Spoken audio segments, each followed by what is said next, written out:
Hello, and welcome to College Success for Students with Disabilities. Today we are presenting from Career and Transition Services and College Success Programs. We have Maggie Contreras and Sarah Blake from Career and Transition Services, and Dr. Lynette Henry, myself, and Karen Huffman from College Success Programs. And we are excited to present to you all the tips that you need to know in order to go off to college and have success.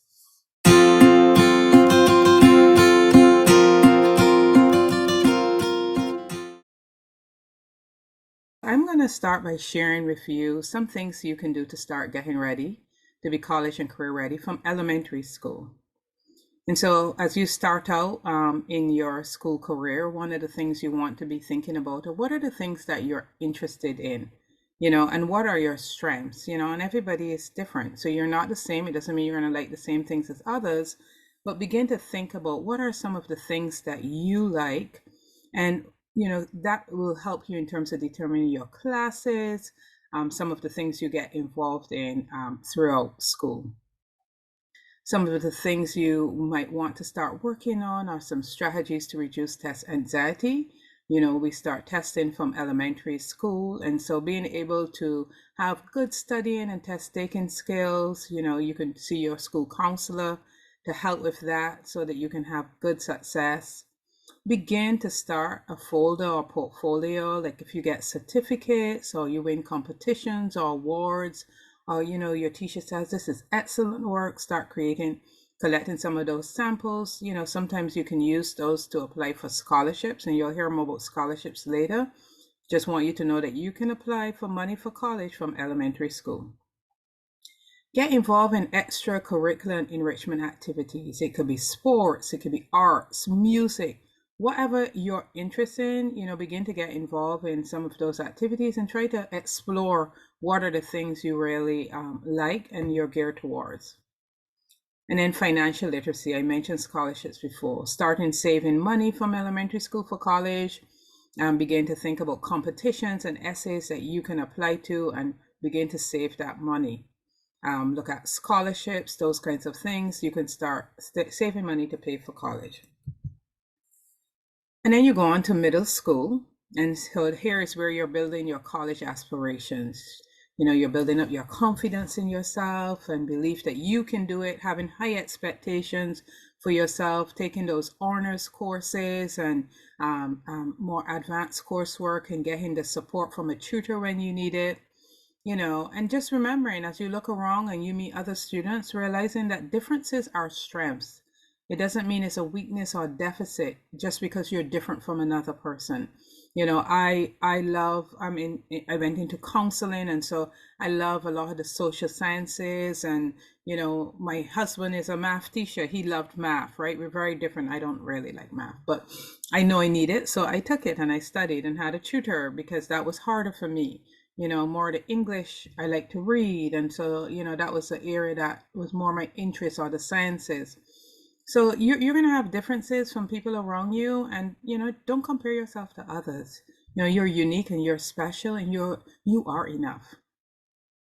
Some of the other things you want to do is consider taking Algebra 1 by 8th grade. Talk to your counselor, talk to your teachers, and say, if I can take Algebra 1 by 8th grade, that will give me the opportunity to take more advanced math in high school and advanced courses.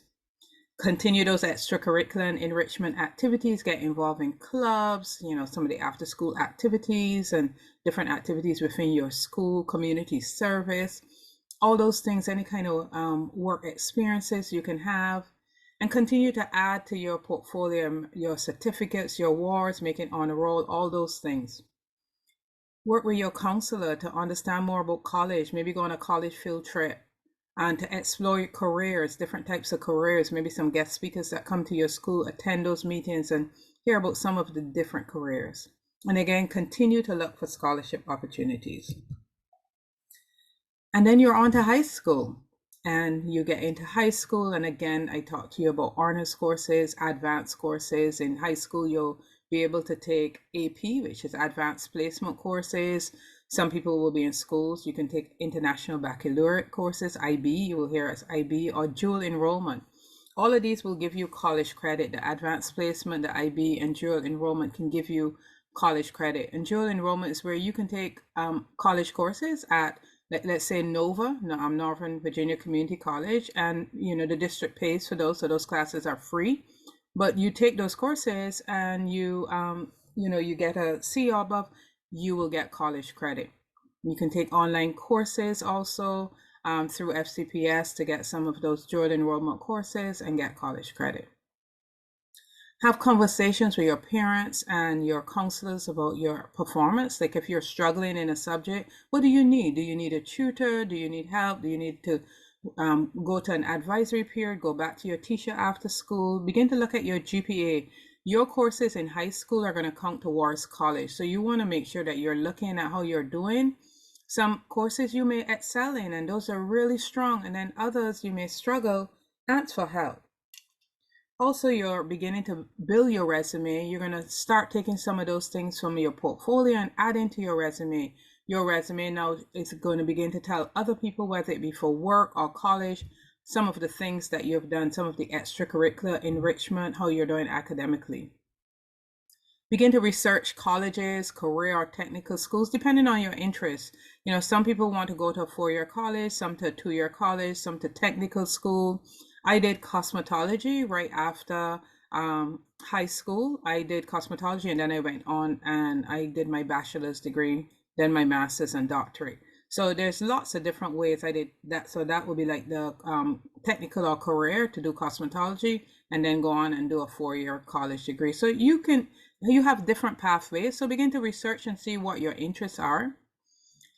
And then, by the time you're getting ready now to do college applications, you are going to work with your counselor, college and career specialist, employment and transition representative. All of those can help you in high school. Even your teachers, you're going to have recommendation letters. So it's important for you to build good relationships with your teachers, get to know your counselor, employment and transition representatives, college and career specialists, because you don't know who you're going to need to get those recommendation letters from. So you want to make sure that you're building those good relationships from early in high school. You also have to work on writing essays, because you're going to have to write essays for college. So those are things you're going to begin to think about. Also in high school, you have the opportunity to take PSAT, which is, you've probably heard about SAT. So PSAT is a pre-SAT that you can take in 9th, 10th, and even 11th grade. You also will start taking your SAT or ACT. These are standardized tests for college. You start taking them in 11th and 12th grade. So earlier when you're taking them, it's preparing you. And then later when you take them, it's actually those scores are going off to colleges. For some colleges will want them, and some colleges do not require the SAT or ACT. Again, we're going to go back to finances and looking at attend some paying for college and financial aid workshops. Both you and your parents should be attending these. You're going to complete your FAFSA, which is a financial aid application for college. You'll complete that when you're in 12th grade. You'll actually apply for college in 12th grade. Continue to apply all throughout high school for scholarships, grants, loans, competitions, ways to help you pay for college. Attend college and career fairs, get to know more about the colleges. Do I want to go to a small college, a big college? Determining what's a fit for you. Attend workshops and presentations. So graduation requirements, you start to think about the type of diploma you want to get as soon as you enter high school. And FCPS provides the different types of diplomas. I'm not going to go into a lot of details with them, because you are going to be able to click on these links and look at each one of them. But you want to choose the diploma option that best meets your goals for life after high school. And you can begin to think about that from as early as elementary, because then as you choose your courses over the years, it will help you make sure that you're taking the courses to get you to that diploma. The advanced diploma is the highest diploma option necessary to meet goals. And so you can determine which one you want to apply for, and you work that through with your parents and your counselor and your employment transition representative. So let's talk about people you need to know at your school, because these are the people who are going to help you to get college and career ready. I mentioned an employment transition representative, which many times you'll hear as an ETR. There are people who can help you They can help you know a lot of the different things, not only to be ready for college, but some of the tips that you need to know after. You have your school counselor who will help you with your courses, academic advising. You know, if there is any issues that, you know, you're struggling in school, you don't feel like you want to be there, whatever it is you're going through, they can talk you through with that. They're your counselor. Make sure you build a relationship with them. Oftentimes you need a recommendation from them. You have your college and career specialists, and they have lots of books and resources, and they can take you online and show you colleges and different careers. So you definitely want to meet them. They're all in your high school. Your transcript and records assistant, that person is going to get your transcript sent off to colleges and all the different records that you would need. So you want to make sure you're building relationship with them. All right, take it over to Karen. One of the most important things you can do for your student is support a college-going culture within your home. Remember, higher education is the expectation rather than the exception. A college-going culture refers to the environment, attitudes, and practices that can be found in schools, communities, and your home that encourages students to obtain the information, tools, and perspective necessary to enhance both access to college and success in whatever post-secondary path they decide to pursue. There are a lot of resources available from both college success programs and career and transition services. I've included the links on the slide.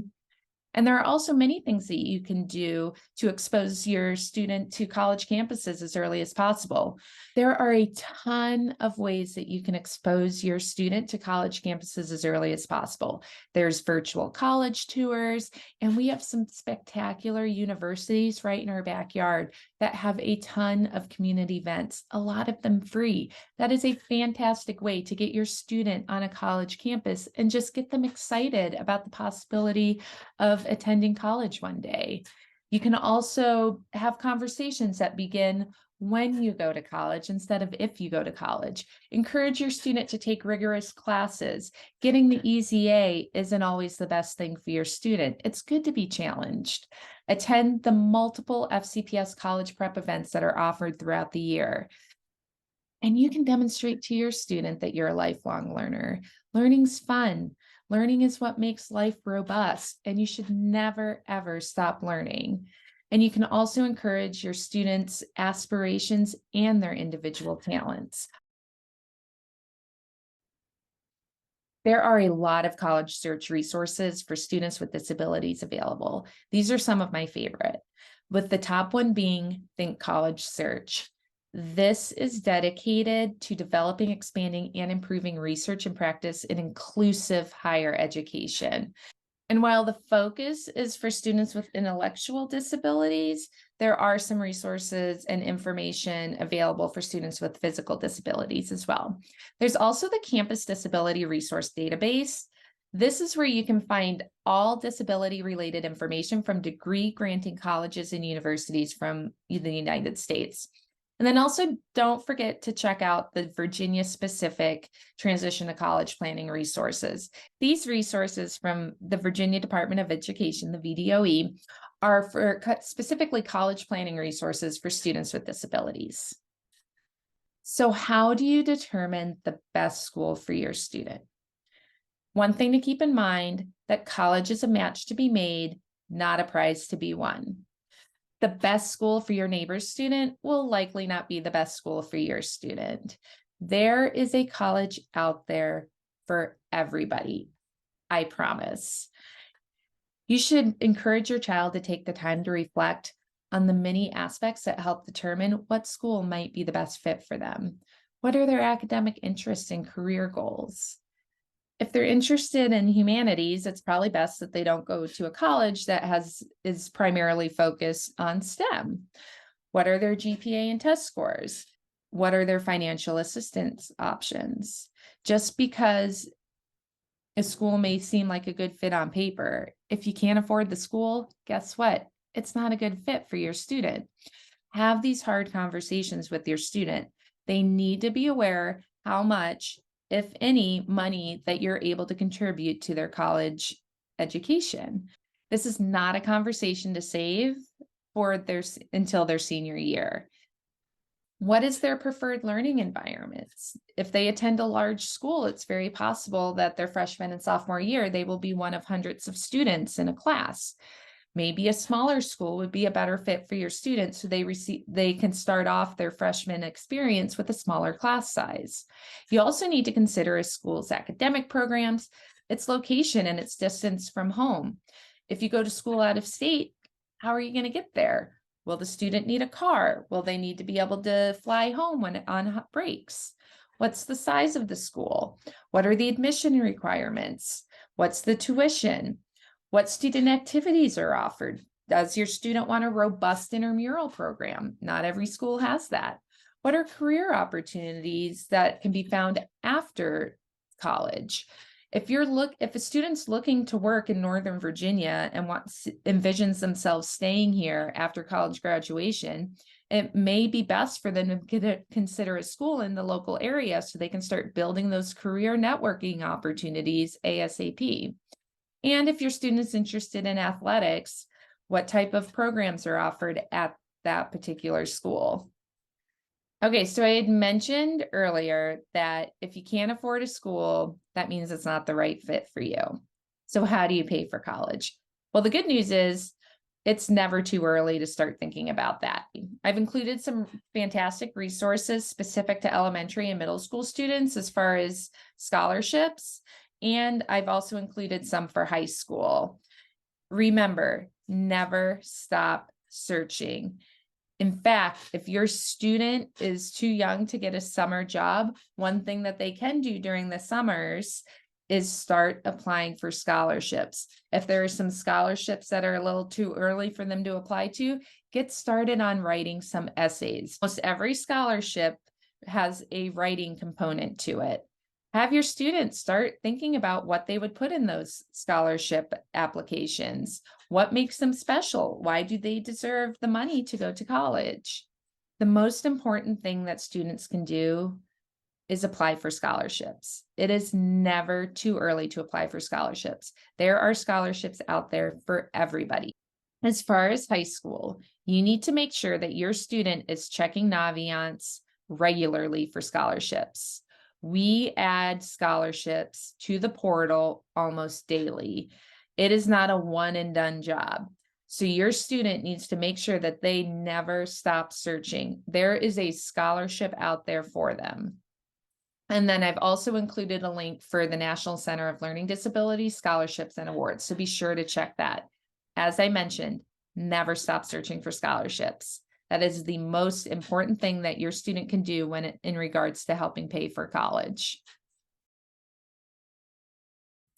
All right, I am back and we're talking about types of college applications. So I told you that you can start applying for college, and I actually said you can start in your senior year, but actually there are some applications. For example, if you're applying to military academies, you would start that application in your junior year, so spring of your 11th grade year. And then there are some applications I'll share with you about where you can even start the process earlier. So the different types of college applications, there's a school's online application. So sometimes you can go to the website of a college and you can apply there. And that application would be just for that specific college. So if you're applying to George Mason and they had an online application, it would be just for George Mason. Or you can use the common application, and this application is accepted by many schools. So a lot of your information will go in at the beginning of that common application, and then any specific school that wants some very specific information, then you would answer questions specific to that college, and then for each application you would upload the documents. Within that application you would upload the documents for each university. So it's one application, but it goes to many different universities, and you do pay for each university that you're applying for. Then there's the Common Black College application, and that allows you to apply to over about 60 historically Black colleges and universities, and that only has one application fee, and it's about $20. And then you have the Coalition application, and that application is accepted by many schools. There's a one-time fee for the application for all of the colleges instead of each college, but that application is the only one you can start as early as ninth grade to get a head start. However, to find out which college application a college accepts, you have to go to the admissions section of the website of that college. So make sure you know which ones they accept before you start any of these applications. All right. Now, deadlines. Deadlines are very important. You have to pay attention to deadlines because if you miss them, you often cannot go back and say, I'm sorry, I missed the deadline. Can I still apply? No, usually that will not happen. So maybe you start an Excel sheet or some form of being able to track when are the deadlines for the applications that you're applying to, when do you have to get your transcript in by. Look at the SAT and ACT deadlines. If a college needs SAT or ACT, when do you have to register by? Because if you register late for one of them, you have to pay more money. What about scholarship deadlines? Making sure you meet those deadlines. FAFSA, all these things that you have to make sure that you're looking at. So you might want to start an Excel sheet or a way that you find works best for you to track all your deadlines so that you're not missing any of them. That's going to be very important. So we talked about deadlines, but let's talk about admissions deadlines, because when you are applying to colleges, there's different ways, there are different types of deadlines. There's one called early decision. So early decision, if you are going to use that to apply to a college, it says it's a strict deadline and it's binding. And what that means is only for students, let's say you have one top school. Suppose you want to go to University of Maryland. Then you would apply, like you know for sure that's the school you want to go to. You could apply early decision. Once you do that, you can't apply to any other colleges using early decision. They usually are going to give you an early deadline around October, November, but by December, January, they will give you a decision. And if early decision college, or if you apply early decision and a college offers you admission, you have to withdraw any other applications and make sure you put in your enrollment deposit immediately. And students who apply early decision, I want to encourage you, use the net price calculator, and you can find those online to make sure that it's affordable. It's a school that you can afford to go to financially. Another way you can apply is early action. This is not binding, okay? So early decision is like a contract. You apply, you get in, you go. Early action, it just means that you're going to get your decision early. So you can apply to multiple schools under this plan. The deadline is usually around November, December, and again, by December, January, you still also have your decision. And then you have until May 1st to decide which college you want to enroll. So that's early action. And then for some of you, you can decide to apply regular decision.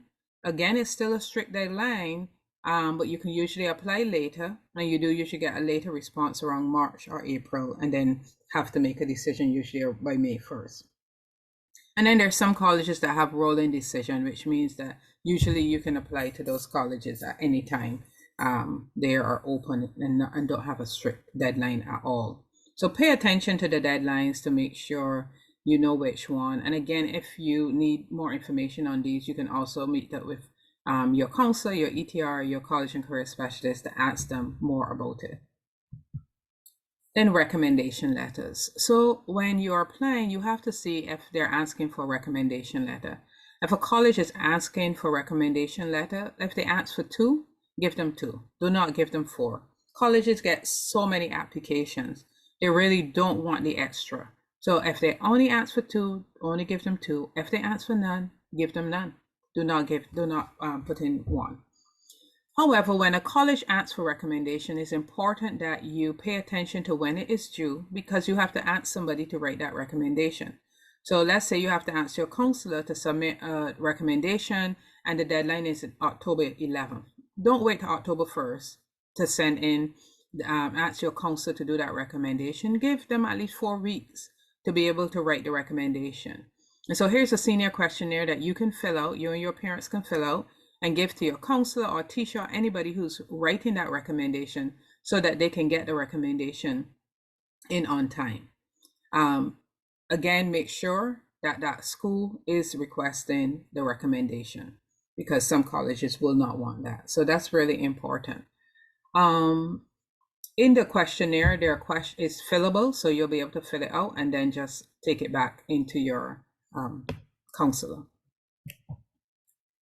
And then we talked a little bit about college admissions testing. We talked about SAT and ACT. So here are the SAT dates and the ACT testing dates for those of you who are juniors and seniors at this time. And then I want to share with you, because I said some colleges do not need your SAT or ACT. And so it's called test optional or test blind. So test optional means that students can choose whether or not to submit an SAT or ACT and other test scores for consideration. And if you do, then the college will take those into consideration. However, if a college is test blind, it means even if you submit those scores, the school will not factor those scores into your admissions decision. So make sure that you check with a college to see whether you are required to submit SAT, ACT, or if it's a choice of yours. So we want to start by providing you with an idea of the differences between high school and college. And we're going to go into more detail in the next couple of slides. So in high school, we really focus on the individualized education program, so the IEP, and having students in that least restrictive environment. Students with disabilities are protected under the Individuals with Disabilities Education Act, or IDEA for short. And it's really about making sure students are successful. And in college, when we're talking about students with disabilities, it's about providing equal opportunity to fully participate. So making sure that students have everything they need to be at the same level as students without disabilities. So it's about providing access. Wait, Miss C, doesn't my IEP go to college with me? That is a great question, Miss Blake. I'm so glad you asked it because this is a common misconception. But no, that is not correct. The IEP does not follow a student to college. There are no IEPs or case managers in college. So accommodations could look very different and some could be very similar. So we'll get a little bit more into what those could look like. So going over the laws in a little more detail, in higher education, students with disabilities are protected under the Americans with Disabilities Act and Section 504 of the Rehabilitation Act, which are civil rights laws, again, designed to promote access and prohibit discrimination. And the language of the laws are written here on this slide. Okay, so let's look at these two graphics here. I'm going to address the high school experience, and Ms. Contreras is going to talk about the college university experience. In high school, students with disabilities are supported by school staff and the IDEA legislation. When a student with disabilities is enrolled in K through 12 education, parents can play a vital role in supporting their student. In SIS, they have access to Parent View where they can see grades and review report cards. And once the student has an IEP, the student, the parent, and the case manager, all the team members, facilitate the IEP process. And school staff ensure that students receive the accommodations that were identified in the IEP. All teachers are also made aware of the student's identified disability. In high school, homework and assignments are generally assigned on a regular basis and are generally due in class the next day. Going along with that, the student has a constant daily schedule that they are accustomed to. And while a student is still in high school, they are considered a child, which enables the parents to actively advocate and communicate with their child's teacher and any other IEP team member without the student's permission. And finally, teachers reach out to the parents to share updates, student successes, and or struggles or concerns. And in college, a student has to self-disclose. They have to seek out the accessibilities office and say, hey, I want to connect with you. What do I do? So it's really the student's responsibility to seek out the support. So professors cannot tell a student, hey, you have to do this. Parents cannot tell a student, hey, you need to do this. It's highly recommended, though they can't require it, that the student self-disclose their disability to that office. Student facilitates accommodation. So once the student decides to register with the accommodations office, the process is very student driven. So grades go to students. Students are responsible for managing and reviewing their grades. Parents will not get a copy of the students' grades. It is 100% going to the students. Parents can talk to their students about, what's going on and have that conversation, but it's really up to the student what they choose to disclose. Students and professors have contact with each other, and sometimes parents may try to reach out to faculty members, and most likely faculty does not respond to the parent. They will only respond to the student. So that is one of the largest differences that families encounter. Students are considered an adult and parents can provide support. Another point we make when we say parents can support, so parents can help when they go to orientation, they're looking at schools. It can be helpful for parents to say, hey, these are the resources. Maybe help your student find what resources are available at each university, especially if you're doing college tours, anything along those lines that would be helpful for them. Weekly schedule and syllabus. So the syllabus have all the due dates, majority, I would say, have all the due dates for the students. So that, when the student, that first day or second day of class, the professor provides a packet, usually anywhere from 3 to 10 pages of this is what we're going to be going over this semester. And those typically include the due dates of when things are happening. So it's really up to the student to monitor their time and have that time management to know when to work on specific assignments. Some professors are great at providing updates and reminders of when things are due, and others just say, this is what was in the syllabus and it's expected to be done. So it's really important, I would say, at this time to really start practicing on those time management skills if you haven't already. It affects me in the classroom because I don't always hear what the professor is saying, especially if they don't talk loud enough, if they're soft-spoken, it's difficult. And at times, I'll think I'll hear one thing when really he said something else. And so it really affects my learning. I can't read a lot of the big words, so it's difficult for me.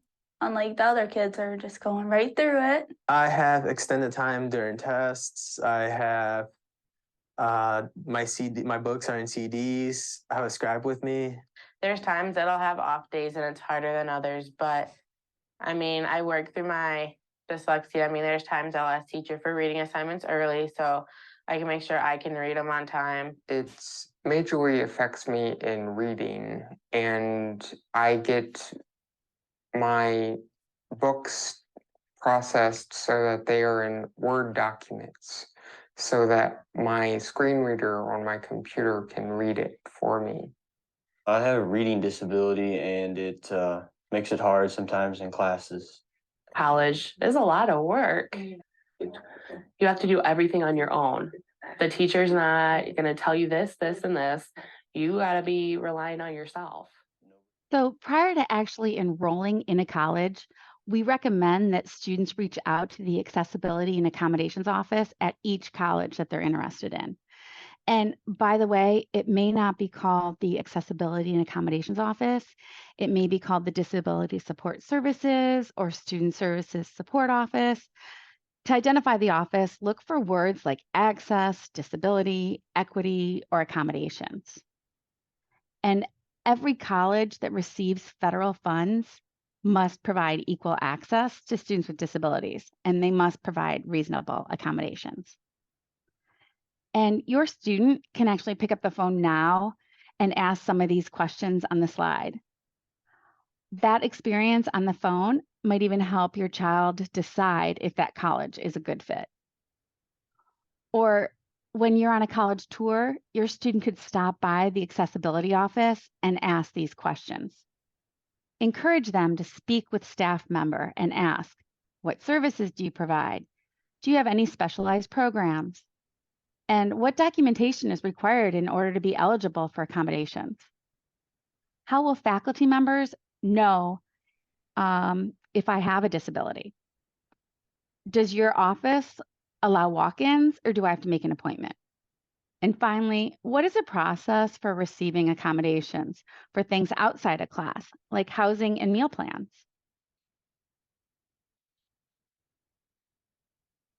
It's important to get the help you need. if you do not get the accommodations that are required for your disability, you are going to struggle in school.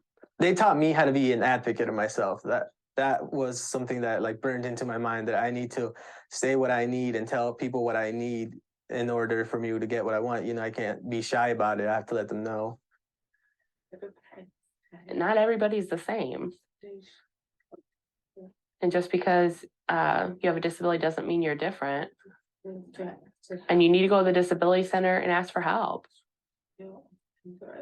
Don't feel offended or bothered by it. Just go ask for help.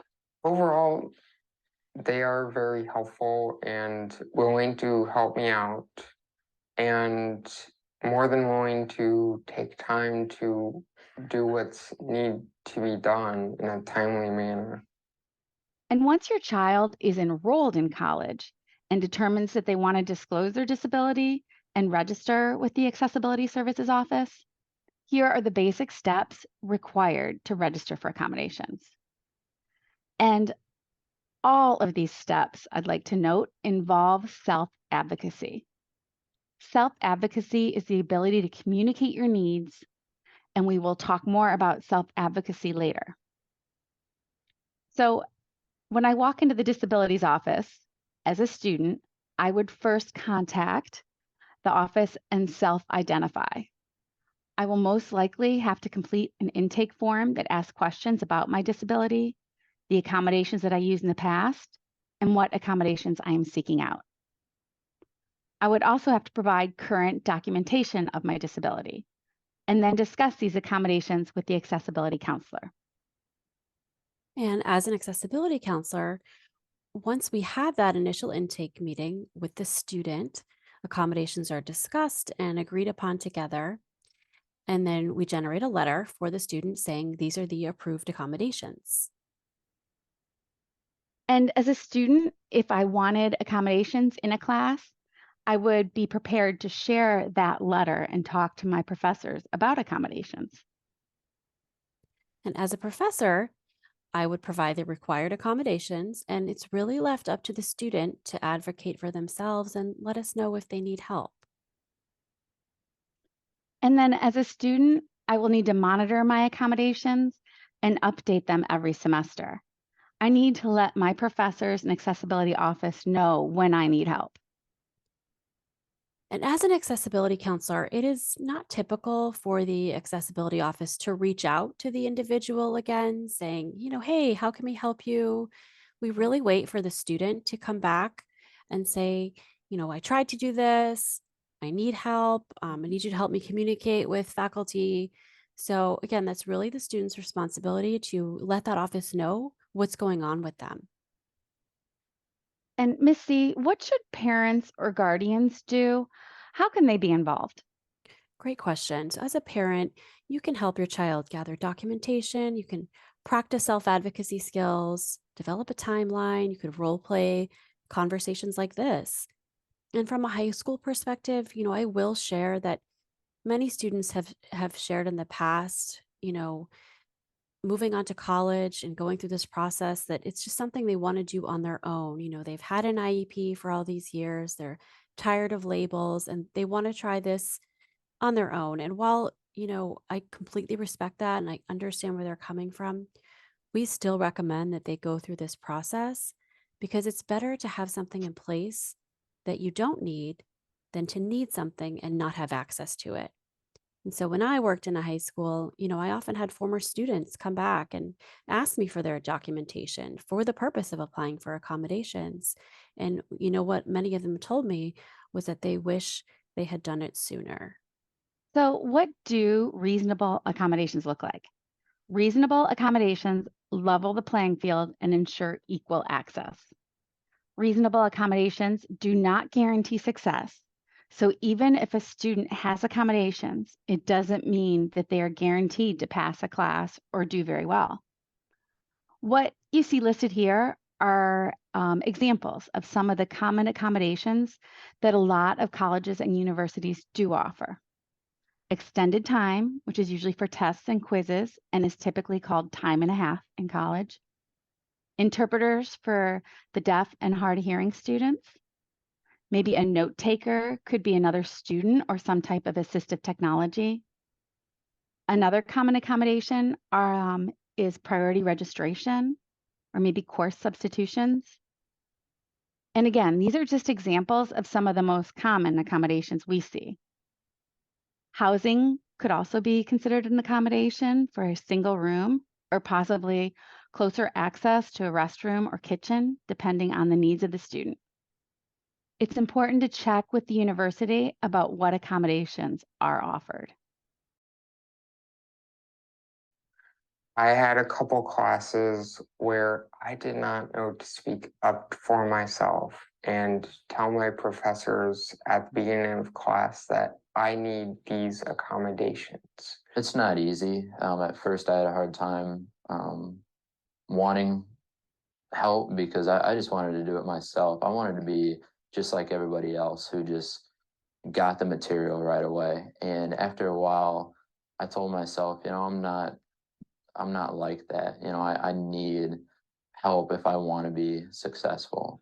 I didn't get what the author was really saying, so I switched over a book, a different one. I really like that one a lot better, so that was one of the obstacles. It's almost the same, like when I was in Moline High School, having to watch, take notes, watch the interpreter. I do have a note taker, but what if she's not there, you know? And then I don't have any notes for that day. So it is really hard sometimes. I got to go get a tutor if I need to. I got to work with the professor if I need to. I got to work with some of the students in the class if I need to. And so that's just been the biggest obstacle for me, is learning how to succeed, even if you have to do more than what the other kids are doing. So we want to take the time to just share some student voices because we think it's really powerful to hear students' perspectives, students who have applied for accommodations, who are receiving them at the college level, and how they've benefited from them. So some takeaways you can see here are that you have to learn the rules and regulations and your rights. And if you're concerned about any of that, students, please feel free to reach out to the ETR at your school, and they can help you understand all of that. Another quote here was, "That was hard for me because I never had to speak up for myself before." And that's the case with a lot of students in high school because, again, adults have such an important role in a high school setting. And, sometimes it takes students a little longer to find their voice. But, practice that this year, practice that with people you trust in your school. Try to be your best advocate before you transition. It'll certainly help you out in the long run. And then another quote, "You have to start early. I made sure I went to the DSS office in the summer before I even started classes." It's important to keep in mind once you know which college you're planning to go ahead. If you know you want to apply for accommodations, look into their accessibility services office and their process and apply and get that out of the way, because this last quote says, "I definitely recommend getting and using your accommodations." Really important to be on top of all of this. If you think it's something you need, it doesn't hurt to have it in place, and then you can use it if you need to. So remember, students and parents, that this process doesn't have to be scary. It's an exciting time, so be prepared and get involved. We often share with our students that knowledge is power. So use what you have available now while you're in high school to learn more about yourself, what your interests are, and what your values are. Learning more about yourself will really help you in this process. So research all of your options. Not everyone's path has to look the same. Maybe you want to start out at Nova and then transfer to a 4-year school. So get involved, ask those questions, and get the answers. And if you haven't already, find staff members and mentors that you connect with. And you definitely want to do that once you get to college too. College is a time to gain marketable skills so that you will be successful. And consider giving time and talent back to your community. Colleges want to see that, and it will help prepare you for your future. And finally, be involved in your IEP while you're still in high school. Knowing yourself and knowing what you need and how to get it will really help you in the long run. And again, self-advocacy is the ability to communicate your needs. Communicate your needs by scheduling meetings early, talking with Accessibility Services Office. meeting with your academic advisor, and by paying close attention to deadlines. Be an advocate for yourself. We know that it can be hard for students to ask for help in front of a class. So remember that the professor has office hours. And as one teacher told me, professors don't have office hours to sit alone in a room and stare at four walls. Take note of when office hours are and speak with your professors then.